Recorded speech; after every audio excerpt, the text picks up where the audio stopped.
Good morning, sir. My name is Devin Pratap Singh, and today I'm going to present to you my computer vision project, which is vehicle counting and speed estimation. So, the objective of this project is to develop a robust vehicle counting and speed estimation model using OpenCV. Our goal is to accurately count the number of vehicles in a specified region of interest while also estimating their speed based on their movements within the frame. So the project will leverage YOLO V8 for vehicle detection.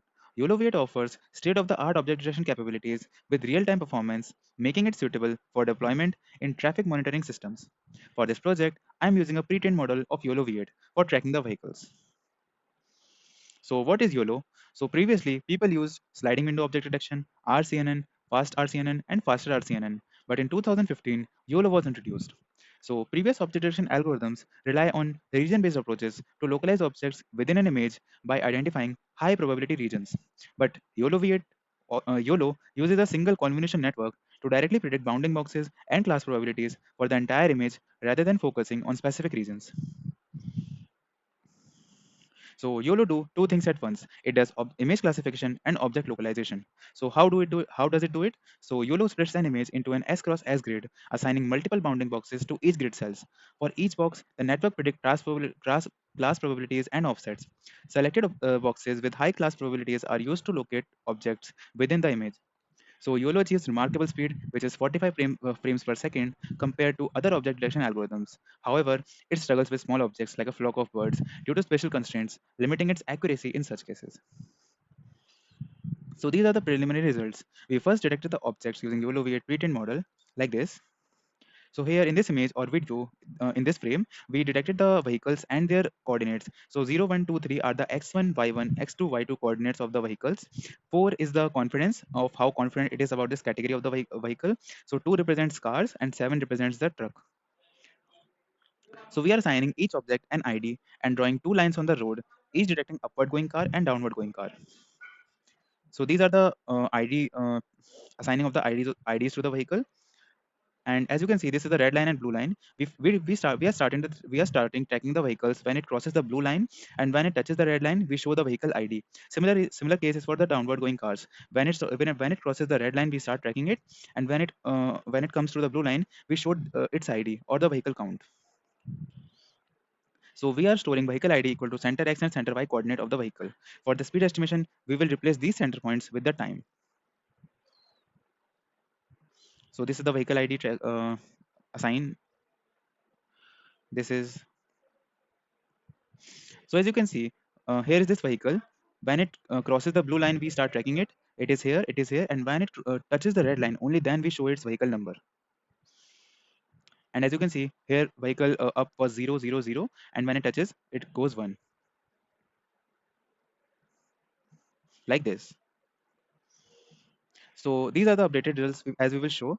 As you know, in CCTV cameras, we have pre-computed distance between 2 points. So our model also has pre-calculated distance between 2 points or the two lines, red and blue line. We track cars when they touch the red line, noting their ID and crossing time when it crosses the red line or blue line. Upon reaching the blue line, we calculate the time difference since their red line crossing. Same for upward going cars. So what we mean is for the upward going cars, we start storing its time at this time interval, and when it touches the red line, we take the time difference between these two instances. Now vehicle ID has stored elapsed time between the two points. Now we will calculate the speed as we know this distance and we know the elapsed time. But it will show the speed only for a point second when it touches the line. We want to show it for an area. So this is the problem. As you can see, it only shows the speed for a point second, like this, like this. So we will use a point polygon test for showing it for an area. So what is point polygon test? Point polygon test is basically drawing the polygons, and when the center coordinates of the vehicle are in that area, it will show the vehicle. It will show the distance of the vehicle at that in that area. So as you can see, no vehicle are in this region, so it will not show the speed. But when the vehicle crosses this region, for the going vehicles, it will show the speed in red box, red area, and when the downward going vehicles are coming, it will show their speed in the green area. So it can show for multiple vehicles like this: vehicle 1, vehicle 2, and 4 km per hour and 1.9 km per hour. So this is the result.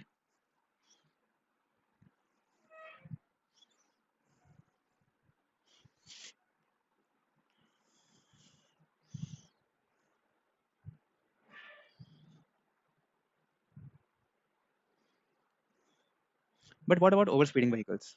So we overspeeding vehicles by drawing red bounding boxes between their for their coordinates and capturing their frames. So as you saw, so this is also a red vehicle, red bounding box. So this is also red bounding box, and we will capture these and penalize these vehicles. So the overspeeding vehicles are captured, and we can use OpenCV to get their number plates and penalize them. So now the results at our IIT Patna. So this is the gate one, and here I recorded this, but due to the perspective being like this, the downward going cars are not shown correctly because the perspective is like this. If the perspective was the camera was at a higher angle, and the camera is centered at the road at the center of the road, the results will be different and better. So we draw two lines and we draw two areas for the point polygon test, and now these are the results. As you can see, upward going vehicles are shown nicely, but for the downward going vehicles, the results are bad because they are not captured correctly. Their center coordinates are not captured, so they are not tracked. Here also we are we are capturing the overspeeding vehicles and their frames, and so that we can penalize them.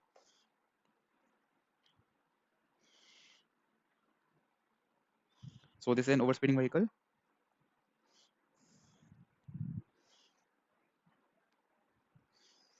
So I'm not using a GPU because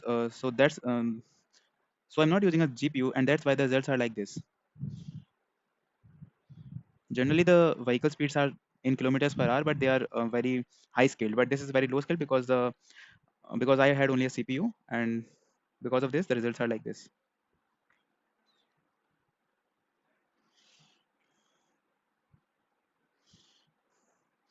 So detected overspeeding vehicles, and at last, thank you very much.